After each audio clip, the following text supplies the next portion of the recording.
Welcome to Strata Foto 3D CX2. In this video, I'll introduce you to the new markers feature. The marker system in Foto 3D is used to generate a textured 3D model without using a calibration mat. I'm using a screen capture utility that highlights my mouse clicks in red.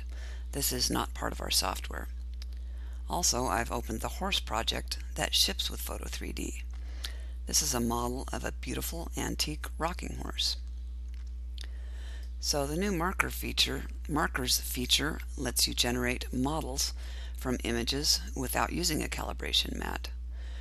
For small objects that will fit into a studio setting, using a mat is the most efficient way to capture a 3D object. But that's not always possible. So the new marker system allows you to use images from a variety of sources, including video frames, aerial photos, and outdoor shots in a variety of settings.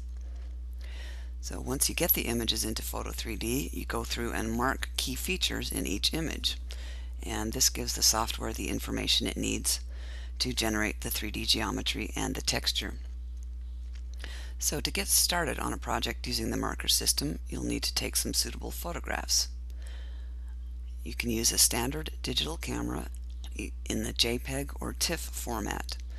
You'll need to take pictures of your objects from 10 to 20 different angles, similar to what we've done with the rocking horse. If you can see up here in the thumbnail section,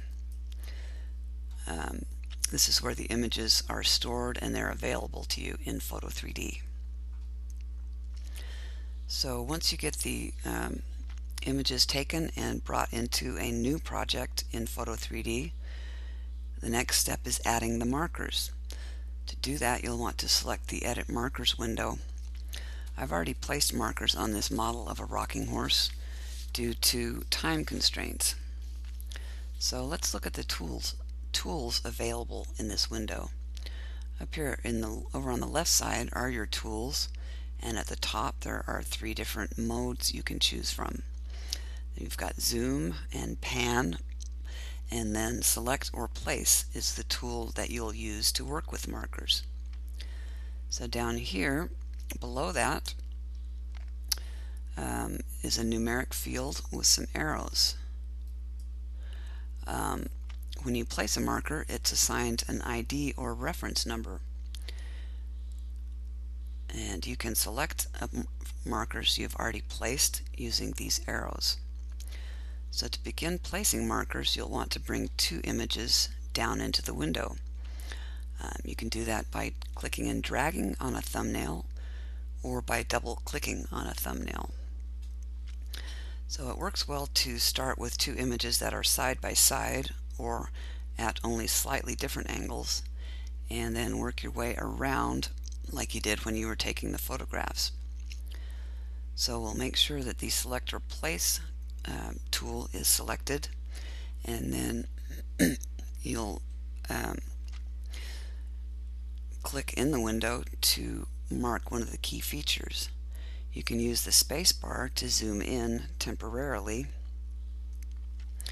and you'll want to place a marker here in the left window, and then you'll want to mark the same spot over here in the right window.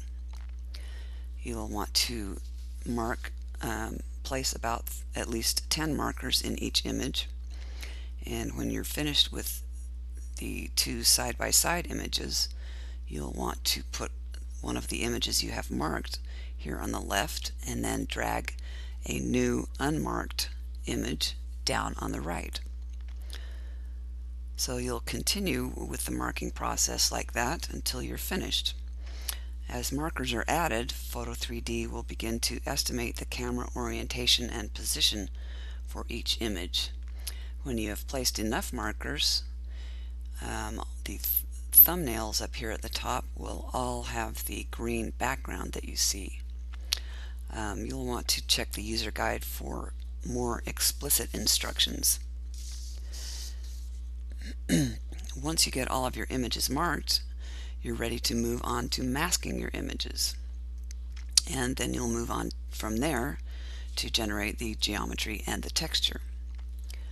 So that's all for this tutorial. I've introduced you to the process of placing markers in Foto 3D.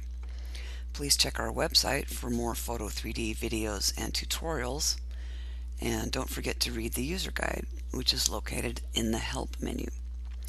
Thanks for joining me.